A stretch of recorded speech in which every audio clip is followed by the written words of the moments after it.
Wow! So, grabe guys, sobrang ganda ng inyong cards.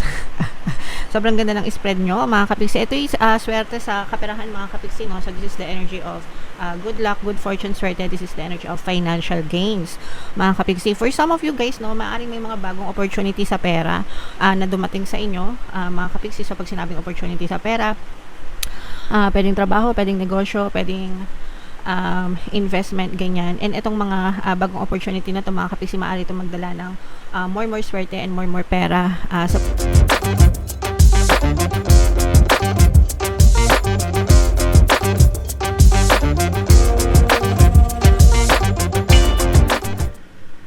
Hello guys, hello mga kapiksi, welcome back to Pinay Pixie tayo. Ang pamagat ng episode natin for tonight is sa loob ng 60 days. Babalik natin tong serye na to, mga kapiksi. Dati na natin tong serye guys, no? Binabalik lang natin, mga kapiksi. So simula ngayong buwan na to, palagi na natin gagawin itong serye na to. So unahin natin tong deck na to, mga kapiksi. Tingnan natin yung mga mensahe sa inyo or yung mga paparating sa inyo guys ngayong sa loob ng 60 days, mga kapiksi. So meron tayong deceit energy, mga kapiksi, no? So eto, pinapaalalahanan kayo na mag-ingat kayo guys sa mga manloloko, no? This is about lies, kasinungalingan, deception, fraud, panloloko, mga kapiksi, sa kahit anong aspeto ng buhay nyo. Pwedeng sa love and relationship guys, pwede rin sa money, kaperahan, sa trabaho, or just anybody or just anything sa inyong buhay, mga kapiksi. Okay? Wag kayong manloko, wag kayong magpaloko. Works both ways, guys. Okay? So mag-ingat kayo sa mga taong pinagkakatiwalaan nyo, mag-ingat kayo sa mga transaction nyo, mag-ingat kayo sa mga pinag-i-investan nyo or sinasalihan nyo sa kung ano man yung pinaglalagyan nyo ng pera nyo, mga kapiksi. Mag-ingat, okay? So, honesty is the bridge to authentic connections. Kailangan din, iwasan nyo rin, wag din kayong manloko, mga kapiksi, iwasan nyo yung pagsisinungaling, guys, sa mga relationship nyo, no? Para maging maayos yung inyong mga pagsasama, mga kapiksi.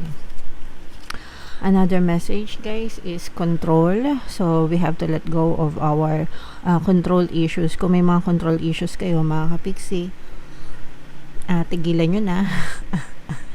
Kung kayo naman yung kinokontrol, syempre sometimes wala naman kayong magagawa doon, no? But you have to, alam nyo yun, kausapin sila ng maayos, mga kapiksi.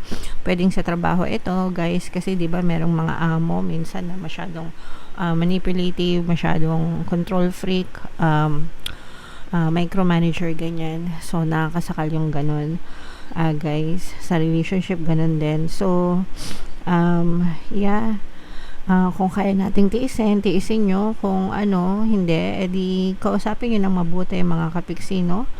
Ng maayos.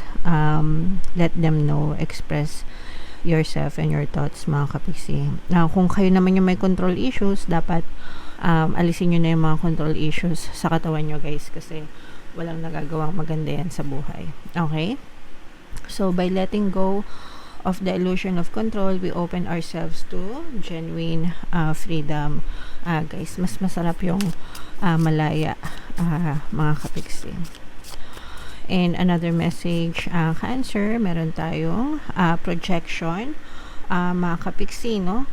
Ito, ibig sabihin nito guys, no? Parang yung iba sa nyo na ano kayo, na sisisi, no? Turo-turuan, ganyan. Blaming, sinisisi, pointing fingers, mga kapiksi, no? Deflection, accusations. So, for some of you, pwedeng maging biktima ka ng mga false accusations, ganyan.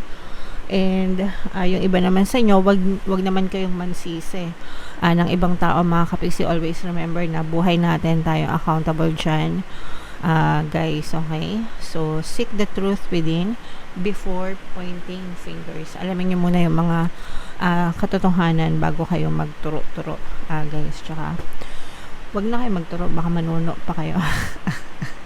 Alright, so comment down below, Cancer, if feeling nyo nakaresonate kayo dyan. Tingnan natin yung ganap sa inyo guys sa loob ng 6 months habang sinashuffle ko to. Panoorin nyo muna yung video natin. 60 days pala, 60 days. panoorin muna natin yung video natin regarding sa ating paano mag-manifest ng abundance video course. Kapiksi, sawa ka na ba sa mga struggles at hirap sa buhay mo? Masipag ka ba at masikap sa buhay ngunit hindi ka pa rin umaasenso? Ilang beses ka na bang nag-attempt mag-negosyo at mag-invest pero palagi ka pa rin nalulugi? Sa pagkakataon na ito ay maaaring may subconscious beliefs ka na nagiging balakid sa iyong pag-unlad at pagyaman. Introducing, paano mag-manifest ng abundance video course. Dito ay matututunan mong ma-overcome ang mga balakid mo para tuluyan ka ng umunlad, umasenso, sumagana, maging matagumpay, successful at maswerte sa iyong kabuhayan, pera, trabaho, negosyo, salapi at kaperahan ng bonggang-bongga.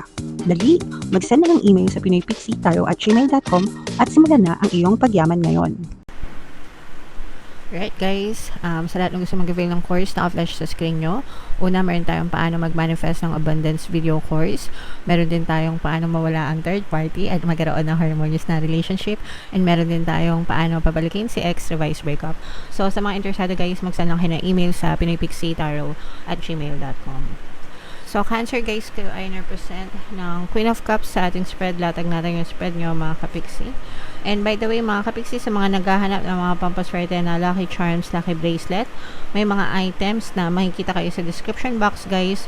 Check nyo lang yung mga items doon. Pwede nyo i-check out diretso kung gusto nyo, mga kapiksi. Wow! So, grabe guys, sobrang ganda ng inyong cards.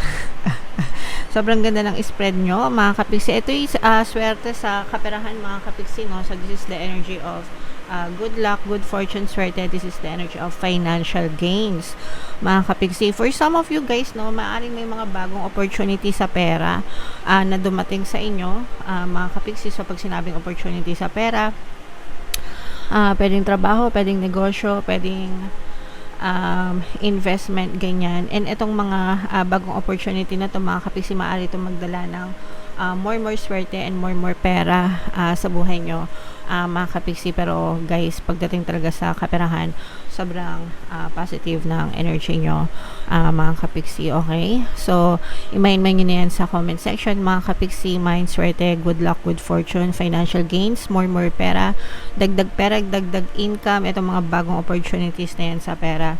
I-mind nyo na sa comment section. Especially guys, sa mga magta-travel, mga kapiksi, no, kung ang negosyo nyo, let's say for example, meron kayong travel business, yung mga business travel na business yung mga, di ba may mga gano'n, yung mga nag-o-offer ng mga tour packages, ganyan, o kaya naman mga booking, whatever, mga kapiksi, may kinalaman sa travel.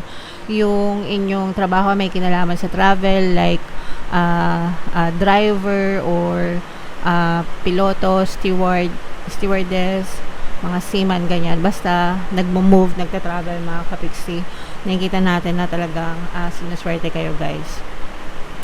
So, i-mind nyo na yan sa comment section. Although, kahit naman hindi ganun yung trabaho nyo or investment nyo guys, maaring highlighted lang yung energy nila, mga kapiksi, sa swerte guys. Okay? And eto guys, may mga limiting beliefs kayo. Ito yung nagiging balakid nyo sa inyong swerte, no? Sa mga kapiksi natin na hindi makaranas ng swerte, hindi makaranas ng kasaganaan. That's because marami kayong mga limiting beliefs, mga kapiksi. So, you have to overcome those limiting beliefs, guys, no? Kailangan nyo i-revise yung story na sinasabi nyo sa sarili nyo. Be confident, mga kapiksi. Always remember na you can be, do, and have anything that you want in your physical reality, guys. Alright, and bukod doon, mga kapiksi, ito yung bahagi din ng inyong good karma, guys, no? Kaya kayo sinuswerte kasi parang binabalik sa inyo ng universe yung good karma na deserve nyo sa buhay nyo, mga kapiksi. Yung iba sa inyo guys, may chance na magbakasyon, pwedeng mag-travel, bakasyon, ganyan. Pero yung iba sa inyo guys, parang feeling ko solo travel, or probably mag-isa lang, ganyan, solo. Mag-isa, yeah. So, parang hinahanap nyo, parang gusto nyo magbakasyon on your own, gusto nyo mag-disconnect on your own, mga kapiksi. Alright, wow. So, what else guys? Tingnan pa natin. Sobrang ganda, mga kapiksi, no? Kaya, i-mind nyo na yan. Wow, grabe. sa comment section. Napapawawa ko guys kasi sobrang ganda talaga ng energy nyo, no? Sabi ko nga, ito kanina meron tayong energy ng swerte, tapos ngayon naman meron tayong energy ng blessings, mga kapiksi. So ayan talaga yung pinakamagandang combo guys, no? Tapos meron pa tayong energy ng dreams coming true, guys, no? So ibig sabihin yung mga swerte at mga blessings na pinapangarap nyo sa buhay, Cancer, talagang pwede nyo ma-experience sa loob ng 60 days, mga kabisi. Pero ito hindi himala na basta na lang mangyayari, guys, no? Sinasabayan ito ng dasal, yung effort, no, sa inyong physical reality. Dapat yung effort nyo align dun sa goals nyo, guys, and of course yung positive mental diet nyo kailangan align din dun sa desires nyo, guys, no. And definitely mapapasa inyo itong mga biyayang, mga blessings na to, itong swerte na to, at itong mga dreams coming true. Alright, so yeah, mind nyo na yan sa comment section. On the negative side, mga kapiksi, for some of you naman, nagkakaroon kayo ng problema sa relationship. This is because of a third party energy, mga kapiksi. Yung third party pwedeng kasamahan sa trabaho, guys, no? Nakikita natin, o kaya naman trabaho mismo yung nagiging third party nyo. Sometimes kasi hindi naman tao, hindi naman kabit, mistress yung third party, minsan trabaho, no? Kapag ka masyadong busy sa trabaho yung person mo, palagi nag-overtime, walang time sa'yo, masyadong maraming trabaho, ganyan. So for some of you, ganun yung nagiging third party sa inyo, kaya nagkakaroon kayo ng conflict sa person mo. Yung iba naman sa inyo, guys, literal na maaring may mga kabitenya yung mga for the person nyo, mga kapiksi. So bala kayo dyan. Alright, meron tayong mga subliminals for third party, guys, pampawala ng kabit, para ikaw ang piliin, pampaloyal, at saka yung pampawala ng balakid. So if in case na may mga third parties, pwede nyo pakinggan yung mga subliminals na yon. Libre lahat, guys, dito sa YouTube. Kung gusto nyo magpa-customize, pwede rin.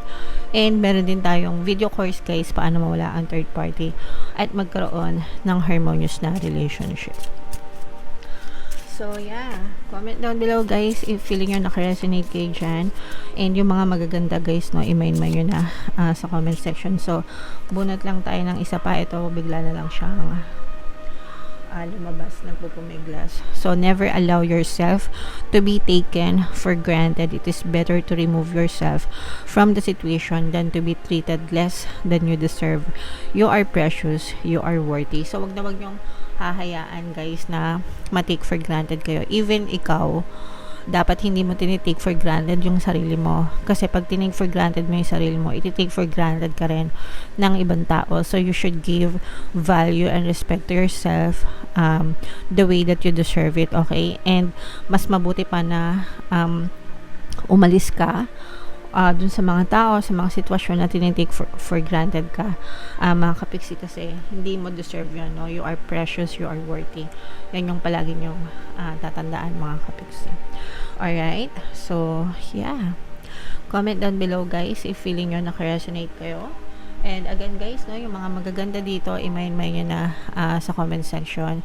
For more tarot readings, guys, ito yung playlist nyo. Ito naman yung ating success stories ng paano mag-manifest ng abundance video course. Thank you for liking, sharing, and subscribing, mga kapiksi. See you next time. I love you all. Have a nice day. Bye-bye.